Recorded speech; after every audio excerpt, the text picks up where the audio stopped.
నమస్తే, welcome to our channel.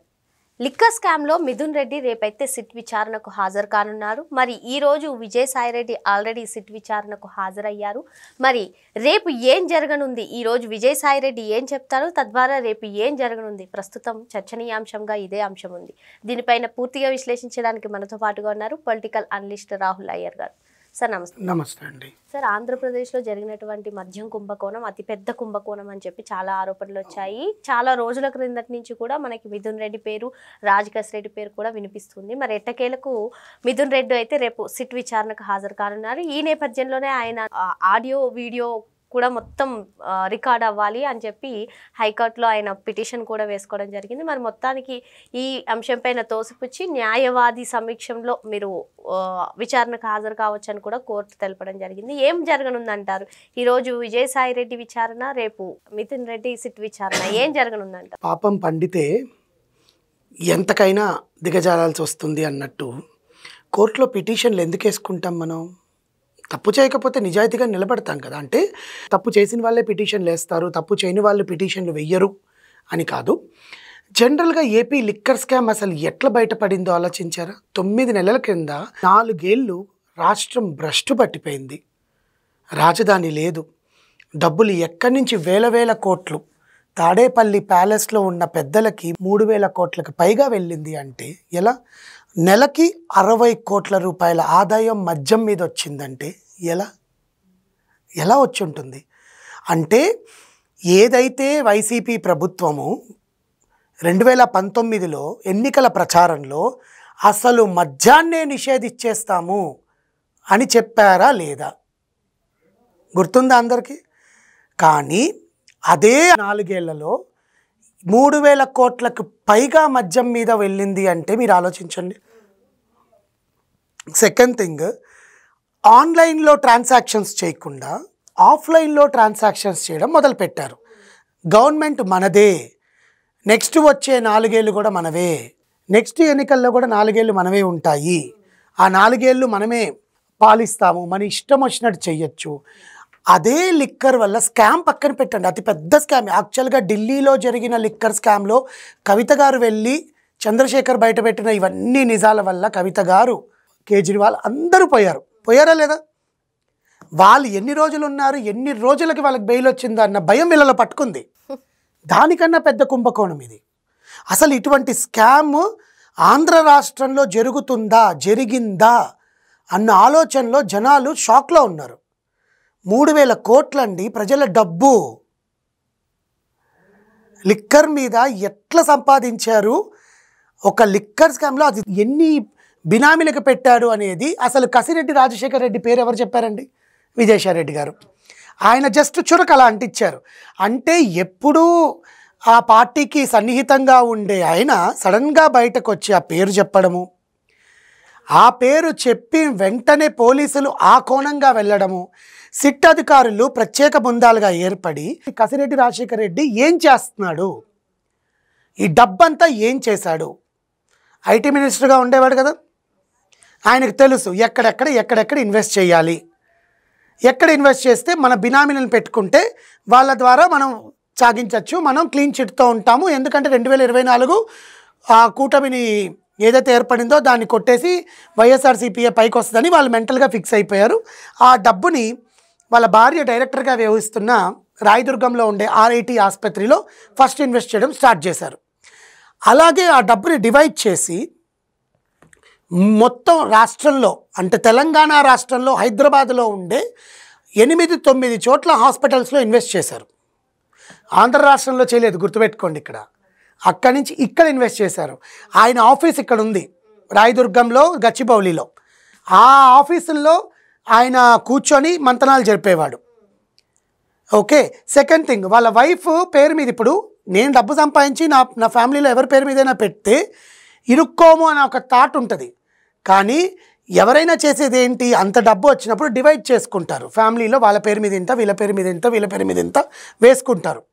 ఈయన కూడా అదే తెలివి ఉపయోగించాడు. అంటే ఏంటి, వీళ్ళందరికీ మైండ్లో ఏముంటుందంటే మనం దొరికినప్పుడు చూద్దాం, డబ్బు ఉంది కదా, మనకన్నా పెద్ద ఆయన చాలా కోట్ల స్కాముల్లో ఇరుక్కో అన్నాడు, ఆయనకే ఇన్ని కేసులు ఉన్నాయి, మనకి ఇదెంత ఆయనే అభయహస్తం ఇచ్చినప్పుడు నేను ఏదైనా చెయ్యొచ్చు అని వీళ్ళు అనుకున్నారు. ఆయన అభయహస్తం లేకుండా వీళ్ళు చెయ్యరు కదా. సో మొదలెట్టారు. దీంట్లో 3 పార్ట్నర్స్, మళ్ళీ దీంట్లో వాళ్ళ ఫాదర్ కూడా ఉన్నారు, ఉపేందర్ గారు. అంటే తండ్రి, కొడుకు, మనవడు. దీంతో పాటు వీళ్ళందరి గురించి గుట్టు తెలిసింది. ఇప్పుడు 4 కూర్చొని ఒక దగ్గర చేస్తుంటే 4లో ఒకడైతే అబ్జర్వ్ చేస్తుంటాడు, వాడు ఇన్వాల్వ్ కాడు. మనకెందుకులే, మనకి ఇచ్చిన మాట మనకి ఇస్తారు కదా, మనం కామ్గా వాళ్ళు చెప్పింది విందాము అని వింటూ ఉంటాడు, అబ్జర్వ్ చేస్తూ ఉంటాడు. ఆ అబ్జర్వ్ చేసిన కేటగిరీలో విజయసాయిరెడ్డి. అర్థమైందా? ఇప్పుడు నేను ఎందుకు ఇంత అనాలిసిస్ చేసి చెప్తున్నాను అంటే, ఈరోజు సిట్ అధికారుల ముందు విజయసాయిరెడ్డి బయట పెట్టే భాగోతం ఏదైతే నన్ను అరెస్ట్ చేస్తారు అని ముందుగా పిటిషన్ పెట్టుకొని సుప్రీంకోర్టు నుంచి స్టే తెచ్చుకుంటానంటే అక్కడ కొట్టేశారు. ఓకే, నన్ను అరెస్ట్ చేస్తారన్న భయంతో కసిరెడ్డి రాజశేఖర్ రెడ్డి 3 సార్లు విచారణకు పిలిచినా తప్పించుకొని తిరిగారు. సిట్ అధికారులు ఏమైనా మామూలు వాళ్ళ అండి? మొత్తం వాళ్ళ అత్తగారి ఇల్లు, వాళ్ళకి సంబంధించిన 15 మంది ఫ్రెండ్స్ ఇల్లు, వాళ్ళ వైఫ్ డైరెక్టర్గా ఉన్న హాస్పిటల్, నెక్స్ట్ రాబోయేది ఎవరికంటే సినిమా ఇండస్ట్రీ. ఈయన బినామీగా 2 పెట్టి సినిమాలలో డబ్బులు ఇన్వెస్ట్ చేసి సూపర్ డూపర్ హిట్లు సాధించారు ఆ సినిమా ఇండస్ట్రీలో. ఆ పేర్లు బయటకు వచ్చాక నేను ఆ పేర్లు మాట్లాడతాను సినిమా ఇండస్ట్రీ గురించి. సూపర్ డూపర్ హిట్లు, 500 కోట్లు 1800 కోట్లు కలెక్షన్లు ఇచ్చిన సినిమా ఇండస్ట్రీ ప్రొడ్యూసర్లకి ఈయన డబ్బులు పంపిణీ చేశాడు. ఇప్పుడు ఆ ప్రొడ్యూసర్లకి బెంబేలు ఎత్తిపోతున్నారు, మమ్మల్ని ఎక్కడ అరెస్ట్ చేస్తారు. ఈయన ఇప్పుడు విజయసాయిరెడ్డి బయట పెట్టేస్తాడు నేమ్స్ అన్నీ. ఈరోజు ఆయన సిట్ అధికారులతో ఏప్రిల్ 18వ తారీఖు ఏదైతే ఈరోజు వెళ్ళి సిట్ అధికారుల ముందు కూర్చొని ఆయన బయట పెట్టే నిజాలన్నీ, ఆయన పిటిషన్ ఏమి వేసుకోలేదు కదా.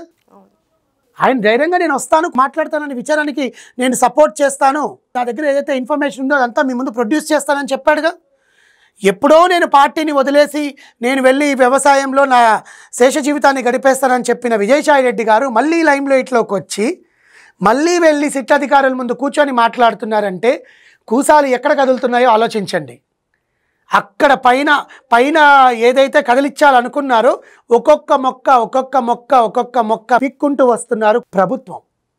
జనాల దగ్గర నుంచి ఏదైతే దోచుకున్నారో, ఎంత పెద్ద స్కాములు చేసి జనాలను ఇబ్బంది పెట్టారో, రాష్ట్ర ప్రజలు విచ్ఛిన్నమైపోవడానికి కారణమైన ఆ ప్రభుత్వం గురించి ఇంకా వాళ్ళే కావాలి, వాళ్ళు మాకు ఇది చేశారు, వాళ్ళు మాకు అది చేశారు, వాళ్ళు లేకపోతే ఏమీ లేదు. నిన్నటికి నిన్న తిరుమలలో కొండ మీద భక్తుల చేత పెయిడ్ న్యూస్లు క్రియేట్ చేశారండి. భక్తుల చేత కొండ మీద నిన్ననే మీరు పెట్టి చూడండి. ఆ ప్రముఖ ఛానల్ వెళ్ళి మైకులు పెట్టి భక్తుల చేత ఇవన్నీ దేవుడు చూస్తూ ఊరుకుంటాడు అనుకున్నారా? ఒక్కొక్కరిని లాక్కుంటూ వచ్చాడు. మిథున్ రెడ్డి ఎన్ని పిటిషన్లు వేస్తే అన్ని పిటిషన్లు కోర్టులు కొట్టేసింది. దీనికి తోడు ఇప్పుడు ఇంకోటి కూడా చెప్తాను. దీనికి ఇక్కడ ఏ హీరోకైతే ఇష్యూ వచ్చినప్పుడు ఏ లాయర్ వెళ్ళి వాదించి బెయిల్ తీసుకొచ్చాడో, అరెస్టుకు వెళ్లకుండా జైలుకు వెళ్లకుండా ఆపాలని ట్రై చేసి ఎట్లయినా సరే ఆయన జైల్లోకి పంపించి ఒక రోజైనా ఉంచాలని ఎవరైతే అనుకున్నారో అదే లాయర్ ఈరోజు మిథున్ రెడ్డి తరఫున వాదించాడు, నిరంజన్ రెడ్డి. చూసారా? ఇప్పుడు అర్థమైందా ఎక్కడ తిరుగుతోందో ఇది అనేది? ఎవరు కూసాలు కదులుతాయో అని అర్థమవుతోందా? మాకు ఇన్ని కోట్లు పెట్టి సినిమా తీశారంటే వాళ్ళకి ఎవరైనా నార్మల్ ప్రజలు ఆలోచిస్తారు కదా, అమ్మో వాడి దగ్గర ఇంత డబ్బు ఉందా, 500 కోట్లు పెట్టి సినిమా తీశారు. వీళ్ళు చెప్పుకునేది ఏంటి? మేము బ్యాంకుల్లో అప్పులు చేశాము, బ్యాంకర్స్ మాకు ఇచ్చారు, మాకు సపరేట్ ఫినాన్షియర్స్ ఉన్నారు అని చెప్పుకుంటారు. ఈ ఫినాన్షియర్స్ అందరికీ హెడ్ మా కసిరెడ్డి గారు. కసిరెడ్డి గారు ఇచ్చిన డబ్బులతోనే సినిమాలు మొదలుపెట్టారు. ఎక్కడి నుంచి ఎక్కడికి కదులుతోంది అనేది వాళ్ళకి ఇంకా అర్థం కావట్లా. ఇది పిల్లాటలు అనుకుంటున్నారు. గురువారం హైకోర్టు ఏదైతే వాళ్ళకి సిట్ అధికారులకి ఆదేశాలు ఇచ్చిందో దాంట్లో ఈయన చెప్పిన పిటిషన్ ఏంటో తెలుసా అండి? ఈయన పెట్టింది ఏంటో తెలుసా? నన్ను కొడతారేమో, నన్ను దుర్భాషలు ఆడతారు. ఎందుకంత భయం? అంటే తప్పు చేసావుగా, నీ అరెస్ట్కి రంగం సిద్ధమైందని నీకు మైండ్లో ఆల్రెడీ తెలిసిపోయిందిగా. ఎందుకు విదేశాలకు పంపించేశారు కసిరెడ్డి రాజశేఖర్ రెడ్డిని కామ్గా ఎవ్వరికి తెలియకుండా? ఎక్కడున్నా అంటే పిల్లి తను పాలు తాగుతూ ఎవ్వరూ కనిపెట్టలేరని అనుకునే టైప్లో రాజశేఖర్ రెడ్డి గారు అనుకున్నారు, మన ప్రభుత్వమే కదా వచ్చేది, ఇప్పుడు 3000 చేసాము, ఆ 3000 కాత ఇంకో 6000 చేస్తాము, అదిగాక కొత్త కొత్త తరహా మందులని మేము ప్రజల్లో వదిలాము. ప్రజలు దాన్ని ఆస్వాదిస్తున్నారు. ఇంకేం దిక్కులేదు కదండి. వాళ్ళకి ఏం దొరికితే అదే తాగాలి.